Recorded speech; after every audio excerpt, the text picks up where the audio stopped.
Physical refining செய்யப்பட்ட SKM Poorna rice brand oil. சட்டசபை தேர்தலில் அதிக இடங்களில் வெற்றி பெற்று காங்கிரஸ், பிசி, கம்யூனிஸ்ட் கட்சிகள் ஆதரவுடன் தவிக ஆட்சி அமைத்துள்ளது. திமுக கூட்டணியில் இருந்த காங்கிரஸ் தேர்தல் முடிந்ததும் திமுக தலைமையிடம் ஒரு வார்த்தை கூட சொல்லாமல் தவிக கூட்டணியில் இணைந்தது. திமுகவுக்கும் காங்கிரசுக்கும் இடையே ஒட்டுமில்லை உறவும் இல்லை என்ற நிலை ஏற்பட்டுள்ளது. தேசிய அளவிலும் இண்டி கூட்டணியிலிருந்து திமுக விலகும் நிலை ஏற்பட்டது. 2024 லோக்சபா தேர்தலுக்கு முன் உருவான இண்டி கூட்டணியில் காங்கிரஸ், சமாஜ்வாதி, ஆம் ஆத்மி, தேசியவாத காங்கிரஸ், திமுக, விடுதலை சிறுத்தைகள், முஸ்லீம் லீக் உள்ளிட்ட கட்சிகள் இடம்பெற்றிருந்தன.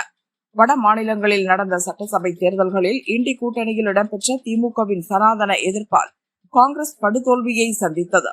இது இண்டி கூட்டணிக்குள் புகைச்சலை ஏற்படுத்தியது. கூட்டணியில் இடம்பெற்றிருந்த கட்சிகளிடையே கருத்து வேறுபாடு ஏற்பட்டது. தமிழக சட்டசபை தேர்தல் முடிவுக்கு பின் திமுக, காங்கிரஸ் உறவு முறிந்துவிட்டது. இந்த சூழலில் இண்டி கூட்டணி ஆலோசனை கூட்டம் 8ஆம் தேதி டெல்லியில் நடைபெற உள்ளது. இக்கூட்டத்தில் பங்கேற்க தவிகவுக்கு காங்கிரஸ் மேலிடம் அழைப்பு விடுத்துள்ளதாக தகவல் வெளியாகியுள்ளது. அதே நேரம் திமுகவுக்கு அழைப்பு விடுக்கப்படவில்லை.